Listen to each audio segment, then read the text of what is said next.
Hey guys, Justin here from Reaction Brewing. Just want to do a quick little video on the fermentation setup over here. I spoke about it a little bit in the walk around video, but I thought I'd go a little bit more in depth. So let me grab you real quick.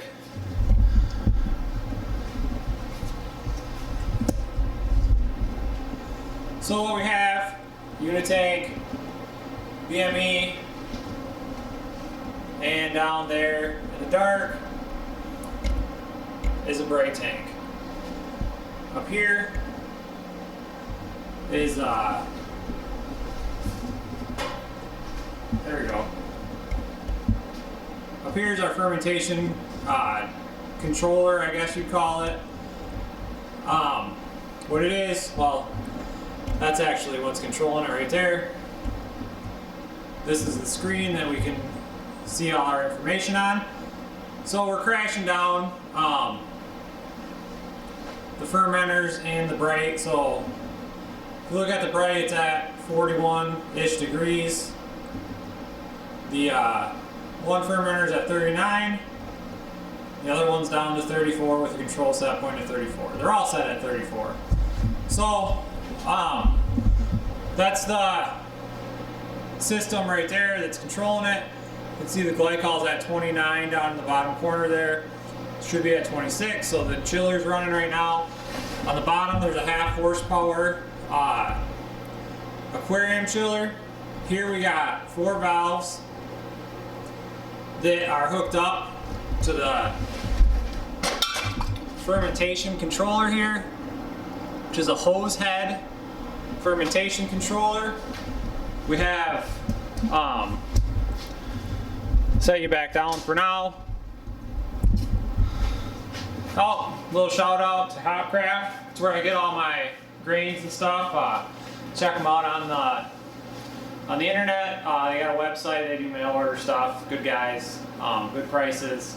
So, anyways, back to this. So, it's a Hosehead brewery controller or fermentation controller running on Raspberry Pi with Craft Beer Pi as basically the software. So it's got some ups, it's got some downs. It's a cool unit, it's pretty affordable. It was custom built. I bought it second hand. It was still new in the box, but it had never been used. So down here I'm on a wireless system. The router is like right above the floorboards right here. So we're very close to the router. But with it being wireless and the control system being URL based, if you have any blip in your Wi-Fi, in your intranet, whatever you want to call it, it shuts off. So you have no control at that point. Or worst case scenario is it sticks in the control step that it's in. So a few weeks ago when we were fermenting the blonde ale we did, the hoppy blonde ale, it stuck on heat. Well, luckily I went to bed at about 1 and I was up at about 7. And I caught it, but it was at 97 degrees already because it's froze up in a heating step. Well, that's not ideal, as you guys all know. Yeast doesn't like to get up to 97 degrees. So, crash it back down. All seems well. It fermented out. Have no, no bad off flavors, nothing. No fossil fuels or whatever you want to call them, flavors. So it turned out alright, but it's because I check it every day to make sure nothing's wrong. I actually check it multiple times a day. Which leads me to the next best thing about it, which is this. I can also do everything that I can do down here on my phone. So, that's awesome. Downside is Raspberry Pis aren't reliable, and if it loses connection with your intranet, it's going to crash. So, can I recommend it? Maybe. I don't want this video to sound like it's a negative. Of Corey from Hosehead or Brewtronics, whatever. Heard he's a really awesome guy. I haven't contacted him with any of the issues. I didn't buy it from him. I bought it secondhand. The issues aren't really related to things he did. They're related to things, shortcomings in the Raspberry Pi, that if you hardwired it, you'd probably have a great setup. Still hope the Raspberry Pi doesn't freeze. It reset itself the other night. I came downstairs and it was just back to a blank screen, or the Raspberry Pi search screen, and that just stopped controlling. Thankfully it didn't really matter other than the brake tank. It didn't get any glycol all night, so it was back up to 56 degrees or something like that, which is why that's crashing down now. So I think I'm going to sell it, and in the future, I think it would work good for somebody that hardwired it and had more time to monitor their systems. I don't have time to come down here checking on it every couple nights, or every night, every morning. And I'm going to rebuild one, which is pretty much the same way, except I'm going to allow Arduinos do all the controlling.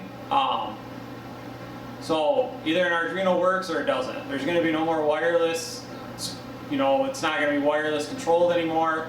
The Arduino is going to run, and if it shuts off, it's just going to kill everything, which is what you need it to do. The biggest part is when it's stuck in the heat step and ran my beer up to 97 degrees. So in the future, I'll have that screen will probably go away. It'll be replaced by a control box with a 10-inch touchscreen just right there to run everything. So let's get more into it. If you guys want to hear about the how this is all working, so in the cooler here, we have a 700 gallon per hour. That's two 700 gallon per hour pumps. One is going to this is going to go under the bar as soon as I have time to finish the other piece of the bar, and then finish the bar. So what's going to happen, or what happens, is the first 700 gallon per hour pump that sends glycol to the chiller back in. Simple. That's just got a ink bird on it. No need for automation. Don't care what it is. Ink birds are solid, reliable units. It just runs. Set at 26 degrees. I just run it all the time. All day, every day.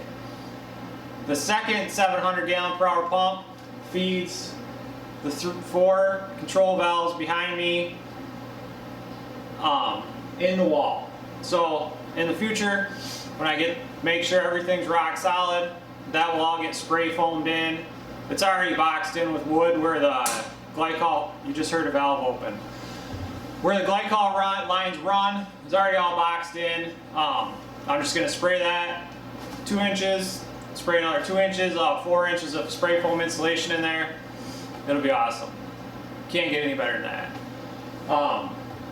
So each one of those is plugged in when it calls for cooling, which is just this one just called for cooling.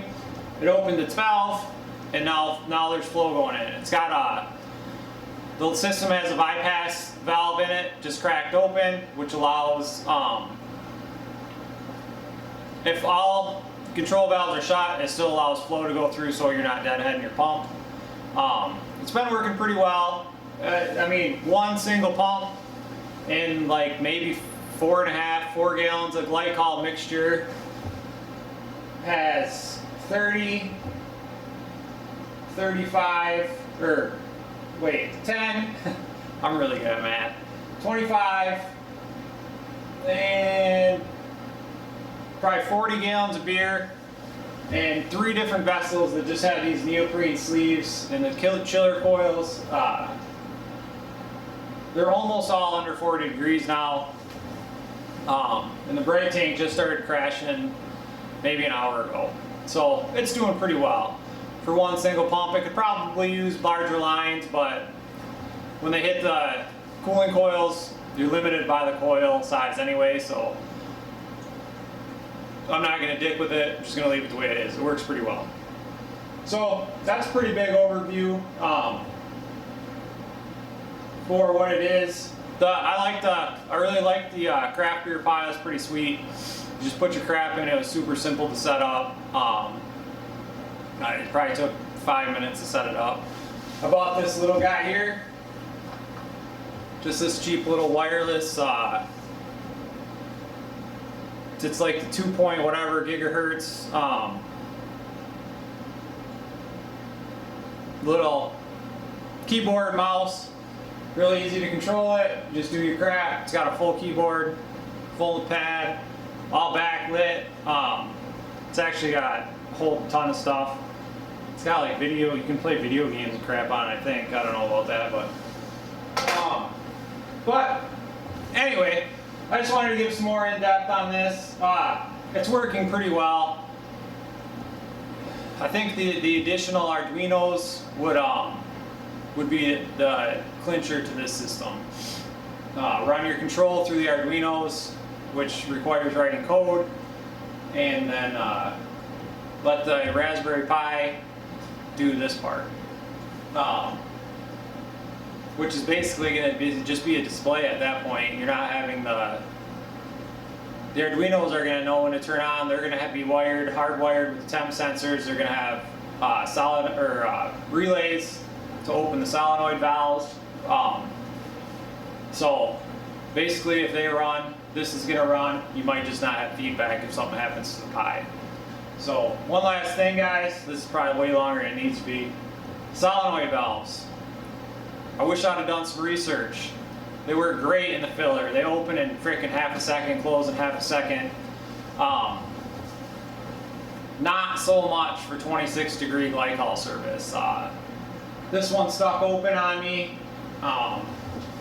earlier this week, and I wish I would have went with ball valves.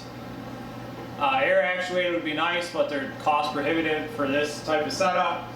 They do make some 12-volt air actuated valves, or electronically actuated valves that are affordable.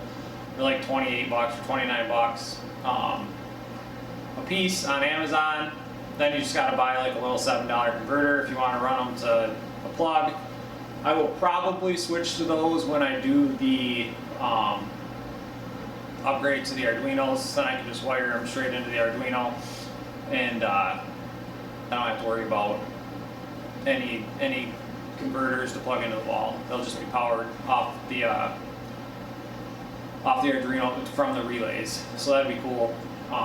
But anyways, guys, hope I got a lot of questions on this thing. I hope I answered some of them. I probably didn't answer a ton. If you guys have any more questions, just comment on the video and I will try to answer them. I'm not a professional in craft beer pie. It's the only thing I've ever used with craft beer pie on it. It seems fairly simple, straightforward, and it seems to work well. So hope you guys enjoyed this video. I'll see you guys for the next one.